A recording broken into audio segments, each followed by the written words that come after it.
49 নম্বর সূরা হুজুরাত মদিনায় অবতীর্ণ হয়েছিল। আয়াত 18, রুকু 2। শুরু করি আল্লাহর নাম আমি নিয়ে, দয়া করে যান যিনি করুণা দিয়ে। রুকু 1। মুমিনেরা তোমরা যেন কোনো বিষয়ে যেও না সামনে কভু অগ্রণী হয়ে, আল্লাহ ও রাসূল যেথা সম্মুখেতে রয়, আল্লাহকে তোমরা সবাই করে চলো ভয়, আল্লাহর জানাশোনা সবই নিশ্চয়। মুমিনেরা করোনা উঁচু কণ্ঠের স্বর, কখনো তোমরা যেন নবীর উপর যেমন কথা বলো একে অপরে, বলো না তেমন যেন উচ্চ স্বরে, তোমাদের কর্ম এতে হবে নিষ্ফল, টেরও পাবে না তাহা তোমরা সকল। নিশ্চয় নিজেদের আওয়াজ তারা নিচু রাখে রাসূলের সামনে যারা, দিয়াছেন আল্লাহ তাদের অন্তরে শিষ্ট আচার দ্বারা শোধিত করে, তাদের জন্য তেমন রয়েছে তাহার বিরাট ক্ষমা আর মহাপুরস্কার।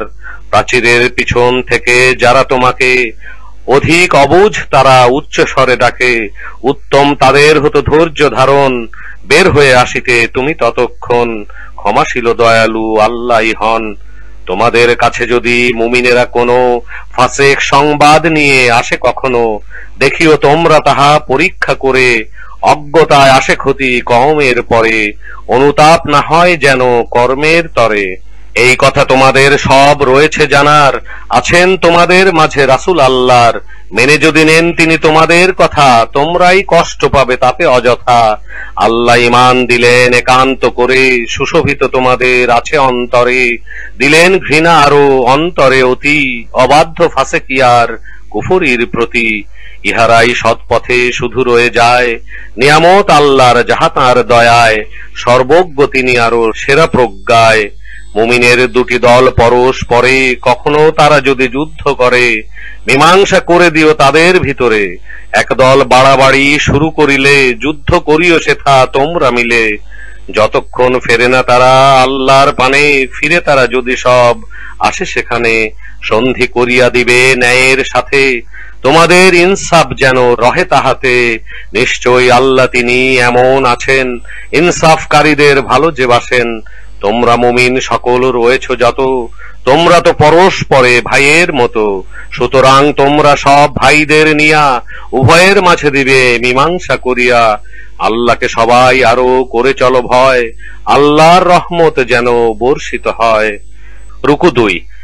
মুমিন নারী আর পুরুষেরা শোনো, উপহাস কেউ কারো করে না যেন, কারণ উপহাস তুমি করিবে যারে, তোমার হতে উত্তম হতে সে পারে। একজন অন্য জনের দোষারোপ করো না, মন্দ কোন নাম দিয়ে কাহাকেও ডেকো না। ঈমান আনার পরে মন্দ নামে তাকে, তাহার গুনাহ হবে কেহ যদি ডাকে। এইরূপ কাজে নয় নিবৃত যারা, প্রকৃতই অনাচারে সেই লোক তারা। মুমিনেরা অনুমান হতে থাকো বিরত, কিছু কিছু অনুমান গুনাহের মতো। সন্ধান করো না কারো গোপনীয় বিষয়, একে দ্বারা অপরের গীবত না হয়।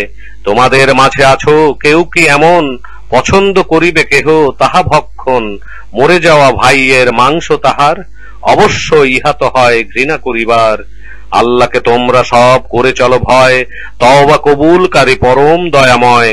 তোমরা মানবেরা সৃষ্টি এমন, একটি পুরুষ আর নারী একজন, দুজনের হতে আরো আমি তোমাদেরে বিভিন্ন জাতিতে রাখি পরিণত করে, চিহ্নিত করিতে সবার পরস্পরে।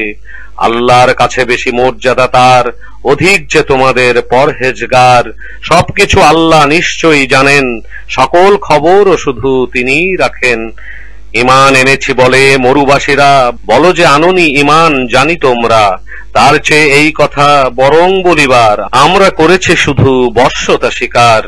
ঈমান এখনো তো তেমন করে ঢোকেনি তোমাদের মনের ভিতরে। আল্লাহ ও রাসূল মানো তোমরা সকল, হবে না তোমাদের কাজ করা নিষ্ফল। ক্ষমাশীল আল্লাহ এক তিনি নিশ্চয়, আরো তিনি সেই সাথে পরম দয়াময়। প্রকৃত মুমিন জন আছে তাহারা, আল্লাহ ও রাসূলে ঈমান আনিয়াছে যারা।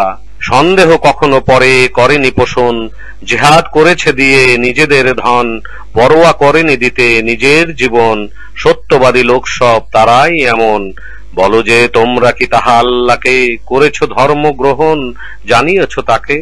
আল্লাহ জানেন যাহা জমিন আসমানে, সবকিছু জানেন তিনি, সবই তাঁর জ্ঞানে। ইসলাম গ্রহণ করা তাদের সকলে তোমার প্রতি তাহাদের অনুগ্রহ বলে। বলে দাও তোমাদের ইসলাম গ্রহণ, আমায় অনুগ্রহ মনে করো না এমন। তোমাদের আল্লাহ বরং অনুগ্রহ করেন, ঈমানের দিকে তিনি পথ দেখালেন। এটাই প্রকৃত ভাবো তোমরা সকলে, সত্যবাদী তোমরা যদি হও তাহলে। আসমান ও জমিনের গোপন বিষয় সবকিছু আল্লাহর জানা নিশ্চয়। যাহা কিছু তোমরা করো যা সবাই, সবকিছু আল্লাহ তাহা দেখেন সদাই।